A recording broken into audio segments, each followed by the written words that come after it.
Yo nací en Ciudad Quesada. La gente está molesta y tiene razón de estar molesta. Bueno, la puedo ocupar una sancarleña. ¿Cómo le podemos dar más y mejores oportunidades también a las mujeres? Yo quería la zona norte. Trabajemos con la comunidad, tenemos ruta para crucitas. Yo entiendo la frustración de la gente. Mi ombligo literalmente está aquí. Yo no entiendo por qué no lo avanzaron. Y pasaba todas las vacaciones con mis abuelos en Platanar. Vamos a retomar el tren eléctrico limonense de carga, mucho más violenta.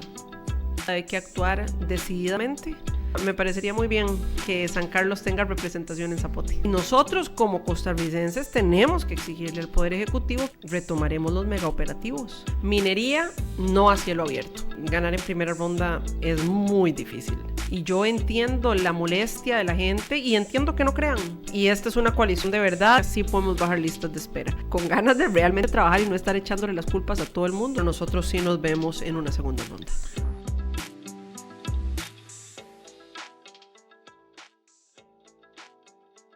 Tenemos a la candidata del partido Coalición Agenda Ciudadana, Claudia Dobles Camargo. Bienvenida a Silla Presidencial de San Carlos Digital y Radio Santa Clara. No, muchísimas gracias más bien por la invitación, muy contenta de estar aquí. Arquitecta con amplia experiencia también, doña Claudia, en diseño, gestión de proyectos. Así es, por muchos años trabajé en el sector privado haciendo eso y luego planificación y otras cosas, pero sí.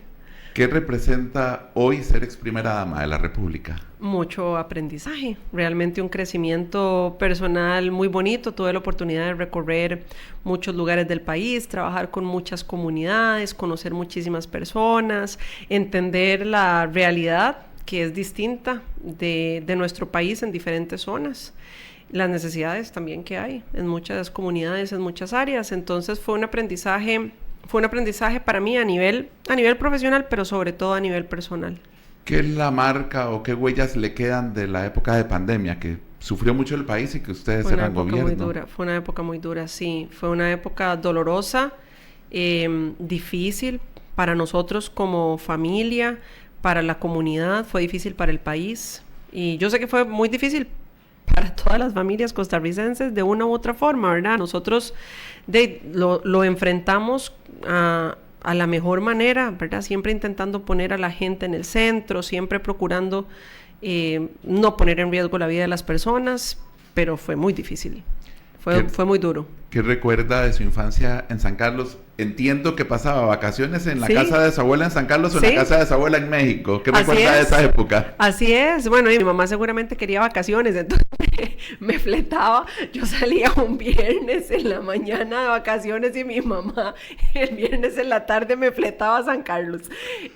No, pero era porque a mí me gustaba mucho. Su mamá es mexicana, para decirle a la gente, ¿verdad? Mi mamá es mexicana, sí, exacto. Mi mamá es mexicana y mi papá es de aquí, es de San Carlos, y mi familia aún vive aquí. Bueno, ya mi abuelito y mi abuelita ya fallecieron, y de hecho mi abuelita murió hace poquito, hace un año, pero entonces toda la vida vivieron aquí. Yo nací en Ciudad Quesada y poquito después mi abuela y mi abuelo se fueron a vivir a Platanar. Entonces yo me iba y pasaba todas las vacaciones con mis abuelos en Platanar. Veníamos a Ciudad Quesada, por supuesto que sí, pero yo pasaba mis vacaciones en Platanar. Una época de mi vida muy bonita. Lo pasé rodeada literalmente, muy libre. La recuerdo como una época muy libre, ¿verdad? Todavía teníamos esta comunidad donde yo me iba en la mañana y mi abuela me llamaba. Yo sabía que yo tenía que regresar a comer, pero crecí rodeada de mucha naturaleza, de gente súper bonita, decente, mucha gente trabajando en el agro. Recuerdo mis vacaciones rodeada de gallinas, y mi abuelo en algún momento tuvo un par de cerdos. Es decir, viví una infancia bonita, una infancia de contacto con la naturaleza, de poder ver la dignificación del trabajo del agro, y la recuerdo con muchísimo cariño, Otro candidato nacido en San Carlos dice que es hora que la silla presidencial de Costa Rica la ocupe un sancarleño. ¿Qué opina? Bueno, la puedo ocupar una sancarleña. Me parece muy bien. ¿Y cree que es hora de que sea así? Sí, me parece que tendría la zona norte una representación directa de gente que le entiende, que entiende las necesidades de la región, que entiende también la inversión que hay que hacer, que entiende que tenemos que llevarle oportunidades a todo el mundo. Nosotros dentro de nuestra propuesta tenemos 2 grandes áreas en donde queremos trabajar. La primera es cómo podemos llevar las oportunidades a las zonas rurales que tiene en este momento el gran área metropolitana. Y la segunda también es cómo le podemos dar más y mejores oportunidades también a las mujeres. Muchas mujeres de estas zonas y de otras zonas que son agroexportadoras, tenemos muchas mujeres en el agro. Cómo también podemos potenciar esa participación de mujeres, no solamente en el sector agro, sino en otros sectores. Entonces, me parecería muy bien que San Carlos tenga representación en Zapote. Ahora, ¿qué le dice a la gente que durante el gobierno de don Carlos Alvarado la sintió tal vez ausente, no a usted, tal vez al gobierno, pero cuando se hizo aquella división territorial con personajes del gobierno que veían las zonas? Aquí llegó Epsi Campbell y no usted, que era sancarleña. Sí, y yo eso es una deuda que tengo, eso es una deuda de la distribución. Yo quería la zona norte. ¿Y qué pasó? Yo quería la zona norte, pero por mi trabajo previo, por el trabajo que yo había tenido mucho en el sector privado, conocía bastante bien la región Chorotega. Y bueno, por un tema más como de estrategia, a mí me mandaron a la región Chorotega y a la zona norte se mandó a una persona que tenía mayor jerarquía que yo. Es decir, la zona norte no quedó con cualquier persona, quedó con la primera vicepresidenta. Pero originalmente yo quería la zona norte, esa fue toda una conversación. Pero al final esa fue la razón. Yo conocía la región Chorotega por trabajo que había hecho ahí. Durante varios años yo trabajé en la región. Y bueno, más bien se decidió que por ser una región importante tuviera la representación doña Epsi, que era la primera vicepresidenta, es decir, ella en jerarquía estaba por encima. ¿Minería a cielo abierto, sí o no? Minería no a cielo abierto. Nosotros estamos planteando como una opción, sobre todo el tema, digamos aquí, que sé que nos estamos refiriendo mucho a Cruzitas. Nosotros consideramos que Cruzitas es un lugar que se ha convertido en un foco de problema para toda la región.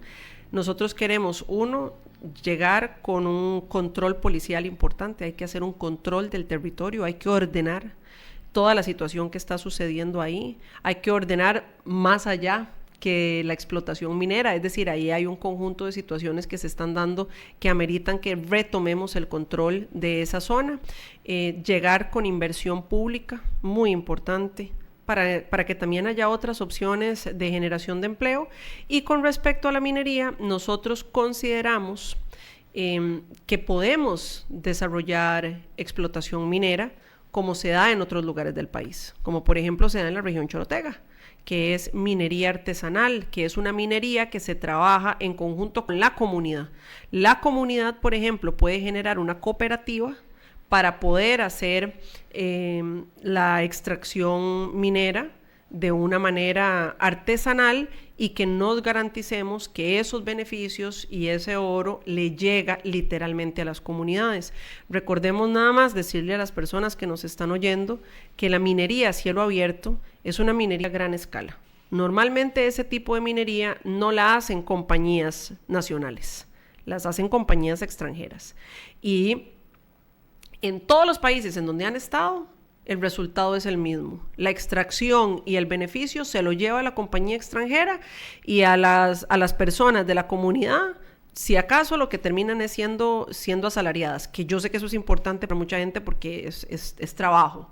Pero nosotros más bien lo que pensamos es que podemos organizar un movimiento con la comunidad para que esa riqueza se quede en la comunidad y crear, por ejemplo, un movimiento cooperativa, que de todas formas en esta zona es referencia. Esta zona tiene movimiento cooperativo fuerte, sabe cómo hacer cooperativas, sabe cómo funcionan, sabe los beneficios que trae a las comunidades, y nosotros lo que estaremos planteando es trabajemos con la comunidad, hagamos una cooperativa y permitamos minería artesanal que le quede a nuestra gente aquí. Es inevitable preguntarlo porque es muy reciente los hechos de 8 gobiernos del PAC y la gente dice, ¿por qué no se hizo en esos 8 años del PAC esto que, por ejemplo, hoy plantea usted con Cruzitas? Bueno, sí se hizo, sí se procuró generar algún nivel de control en el territorio, pero es verdad, se atendieron otras cosas, se atendieron otros problemas en su momento, es verdad que no se le pudo dar atención a todo y es verdad que eso quedó como una deuda. Eso no significa que no tengamos una propuesta para solucionar el problema de aquí hacia adelante. En esas administraciones también se atendieron, bueno, cosas tan impredecibles como lo fue, ahora usted lo mencionaba, ¿verdad? La pandemia, que consumió mucha de la agenda del país, lamentablemente, y no nos permitió avanzar tal vez con otras cosas que queríamos avanzar, o que se vieron como en pausa. Pero nosotros tenemos ruta para Cruzitas, una ruta que viene con inversión pública, control y orden en el territorio y una posibilidad de trabajar en un movimiento cooperativo para minería artesanal.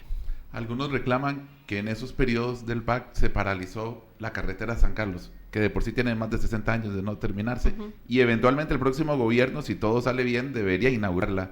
¿Qué piensa Claudia Dobles de la carretera San Carlos? Bueno, no se paralizó, eso no sería, digamos, no sería lo que ocurrió. Lo que sucedió es que se tuvo que revisar cuáles eran los diseños y había algunas consideraciones técnicas en algunos tramos. El diseño, por ejemplo, del tramo sur, que se adjudicó en esta administración, se dejó diseñado y listo en la administración pasada. Esta administración ha avanzado con las expropiaciones, con eso hay que seguir avanzando y hay que retomar el tramo central. Entonces yo entiendo la frustración de la gente. Si yo recuerdo cuando yo estaba pequeñita, que venían, como le digo, que a mí me fletaban todos los años, yo recuerdo el peaje. O sea, esta es una deuda que tiene 50 años y yo entiendo la molestia de la gente y entiendo que no crean, pero sí se avanzó. O sea, había cosas que se tenían que revisar, también por los atrasos, técnicamente las cosas tenían que actualizarse y revisarse, y ese diseño quedó listo. Ese es el diseño que esta administración adjudicó en el tramo sur. Y bueno, nosotros lo continuaremos y retomaremos el tramo central. Si uno ve las encuestas, hay poca credibilidad en los políticos en general, hay un alto porcentaje de indecisión. Si lo vemos en la zona de San Carlos, vemos que hay poca credibilidad, sobre todo en los políticos del área central, digamos, que son los que al final también gobiernan desde la presidencia. ¿Cómo retomar la confianza, doña Claudia? Y en el caso suyo, ¿qué decirles para que crean en Claudia Dobles? Bueno, empezando porque yo creo que esta vez tienen oportunidad, al menos en esta contienda hay 2 personas de San Carlos. Eso ya es una representación muy importante que tiene, creo yo, la zona en la contienda electoral en este momento. Bueno, creo que hay personas que entienden que no se puede hacer política pública desde San José, sino que se tiene que entender las necesidades de las diferentes regiones, y no me refiero solamente a esa región a la cual yo conozco, entiendo y quiero, ¿verdad? Mi ombligo literalmente está aquí. Uno no puede hacer política pública para Limón pensando en San José, uno no puede hacer política pública para Punta Arenas pensando en San José, ni tampoco en la región Chorotega pensando en San José. De hecho, aún en el gran área metropolitana hay diferencias entre necesidades que tiene San José y las que tiene Cartago, por poner un ejemplo. Entonces, nosotros tenemos una visión de trabajar de manera regional y trabajar con las comunidades y trabajar con la región, bajo el entendido de que las comunidades son las que mejor saben en dónde les duele y cuáles son las necesidades que tienen. Y ahí nosotros pues lo que queremos es establecer una conversación. Tenemos claridad de algunos de los temas, tenemos claridad alrededor de Cruzitas, tenemos claridad alrededor de los temas del sector agroexportador, del sector ganadero, tenemos claridad del problema de seguridad que estamos viviendo en todo el país y que también tiene particularidades en esta región. Pero hay otro montón de problemáticas o de circunstancias que serán las mismas comunidades las que nos digan qué es lo que tenemos que hacer. Y ahí nosotros queremos pues entablar esa relación directa. Usted habla mucho de sostenibilidad, de movilidad, además que ha trabajado en ello. Por estos días andar y venir y salir de San Carlos es complicadísimo cuando se cierra la ruta 32 y colapsa todo el país. Todo el país. San Carlos se cierra una ruta y colapsa todo el país. Lo sufre mucho San Carlos, lo sufre mucho, por ejemplo, Turrialba, que hace poquito también está colapsado. Es decir, es un problema nacional. ¿Cómo avanzar? Porque uno siente a veces frustración y promesas y otra elección y a veces creemos que es como voy a votar y ya, pero no pasa nada. Bueno, Hay muchas razones por las que tenemos esta situación. La primera es porque se han tomado algunas decisiones en la Ruta 32 que no son técnicamente correctas. De hecho, el diseño, y por eso regreso al tema de que los diseños tienen que ser técnicos y sólidos, el diseño que se dejó no es el diseño que se hizo y eso nos está generando graves problemas. So pena de cosas, problemas a nivel de congestionamiento hasta tragedias que no tuvieron nunca que haber pasado y bueno, que hay muchas variables para que sucedan, como Cambronero, por ejemplo. Como la tragedia que pasó en la Ruta 32 justamente esta misma semana. Y eso también responde a los problemas de los diseños propiamente que está teniendo en este momento Ruta 32, sobre todo con las famosas rotondas cuadradas. Entonces, hay un problema propiamente de diseño. Hay un problema de que Caldera está atrasado. Entonces, Caldera se atrasa. Tenemos un problema de que de toda la parte de exportación, todo nuestro sector exportador está teniendo que dirigirse al Caribe para sacar sus exportaciones. Eso todavía colapsa más la Ruta 32, una ruta que aparte tiene problemas técnicos. Y por otro lado, no se avanzó, que es un compromiso que nosotros tenemos, lamentablemente no se avanzó y eso había quedado bastante resuelto, no se avanzó con el tren eléctrico de carga limonense que iba a conectar justamente todo el Caribe con toda la región norte, para poderle dar una ruta de salida a todo el sector exportador, sobre todo el agroexportador de esta zona, a que tuviera una ruta directa sin las complejidades de que colapse Ruta 32 para todo lo que es la salida de exportaciones por el Caribe. ¿Promete retomarlo? Por supuesto, más bien a mí me parece lamentable que ese proyecto no haya avanzado como tuvo que haber avanzado en esta administración. Yo no entiendo por qué no lo avanzaron. ¿Está de acuerdo, se lo pregunto como sancarleña, que a veces esta zona es vista como el patio trasero del desarrollo nacional? Porque sabemos lo importante que es para el país. Es una pero zona es que creemos que está relegado, porque a veces no hay carretera, conectividad está también por los suelos en muchas zonas de acá. Sí, bueno, yo creo que lamentablemente forma parte de la desigualdad que tenemos entre las zonas rurales, costeras, fronterizas y el gran área metropolitana. No es solamente esta zona. Lamentablemente esa desigualdad la tenemos en todo el país. Pero ciertamente con respecto a esta zona, nosotros tenemos un compromiso de 3 grandes áreas a nivel de infraestructura, al menos. Obviamente hay compromisos a nivel de seguridad y de educación, pero para esta zona nosotros vamos a retomar el tren eléctrico limonense de carga, que repito, en su nombre lleva el limonense, pero es un tren que va a conectar toda la zona norte con el Caribe y eso va a beneficiar cualquier cantidad al sector agroexportador y nos va a abrir oportunidades para que empiece a generarse otro tipo de desarrollo en toda esta zona. Nosotros nos comprometemos en retomar el corredor noratlántico que se tiene que culminar y nosotros nos comprometemos a continuar con la carretera San Carlos, no solamente darle continuación a toda la parte de expropiaciones que se tiene que dar para el tramo sur, finalizarlo, y me parece que se está dejando el presupuesto para eso habrá que continuarlo, y retomar el tramo central. Entonces, esos 3 proyectos son compromisos que nosotros queremos adquirir con la región solamente a nivel de infraestructura. ¿El aeropuerto regional, cómo lo ve? ¿O no es posible? Yo pienso que eso se tienen que seguir dando los estudios técnicos, se tiene que ver exactamente cuál es y cómo sería la viabilidad, pero en 4 años la realidad es que uno tiene que priorizar, porque también lo peor que podemos hacer es prometer mucho más de lo que podemos en 4 años cumplir. Imagínense que si ya avanzamos suficiente con la carretera San Carlos, si avanzamos en el Telca, y si avanzamos en el corredor noratlántico, habremos hecho un salto muy significativo. Mucha gente sería muy feliz con todo esto. Sí. ¿Qué encuentra diferente de la Costa Rica de hoy a la que dejaron hace 4 años? Mucho más violenta, y lo digo con muchísimo pesar, mucho más violenta. No me refiero solamente a la crisis de homicidios, o sea, no me refiero solamente a la violencia que está relacionada al crimen organizado y al narcotráfico, que ya de por sí es una crisis. Me refiero a una Costa Rica en general mucho más violenta, con una forma de expresarse, y lo digo porque lamentablemente así es, que viene desde Zapote, una forma de decir las cosas muy agresiva, muy violenta, y si el primer servidor de la República lo hace, eso de alguna manera le dice a la gente que lo puede hacer. Veo muchísima violencia en las calles, veo muchísima violencia en la gente, mucha molestia, veo muchísima molestia en redes sociales, veo un país muy violento y creo que muy rápidamente la siguiente administración tiene que empezar a resolver los problemas por los cuales la gente está molesta. Es decir, la gente está molesta y tiene razón de estar molesta. Pero también hay, creo yo,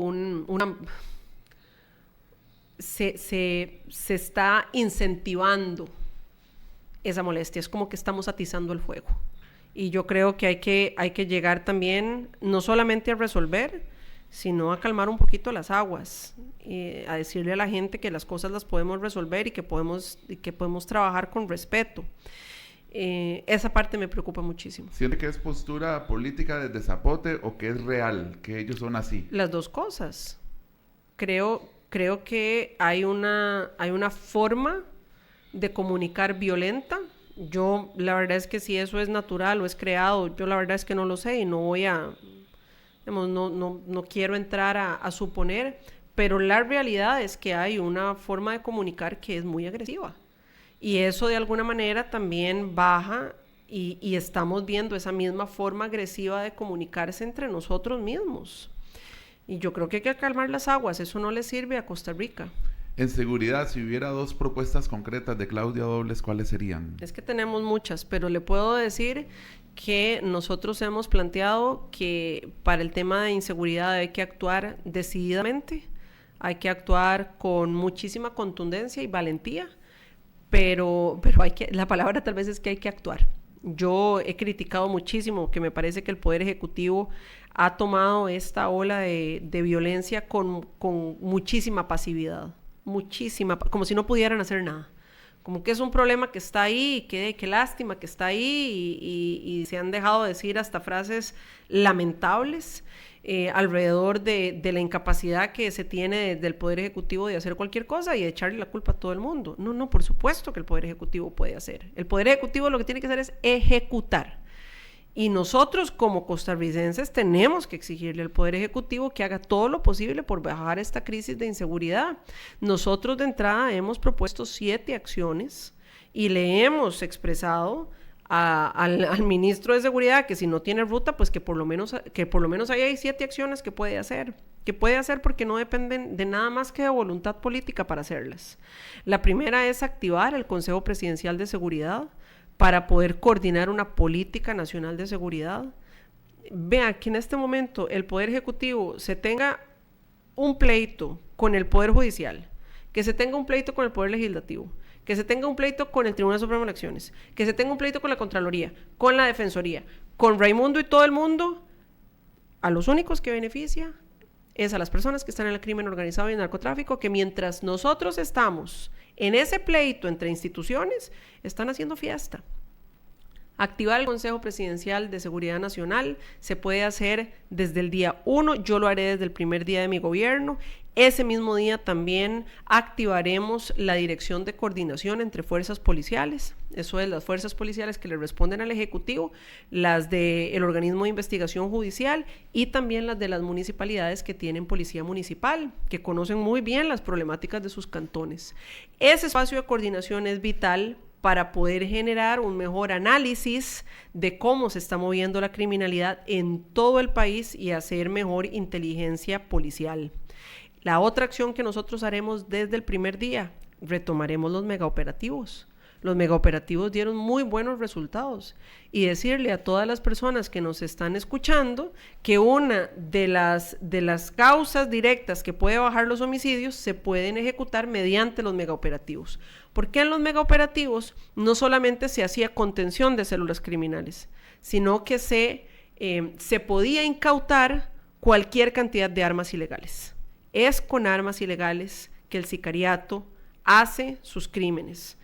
Las víctimas colaterales son en manos de armas ilegales. Si los megaoperativos, literalmente uno de sus propósitos era incautar armas ilegales, literalmente le estamos quitando al sicariato las armas para cometer los homicidios.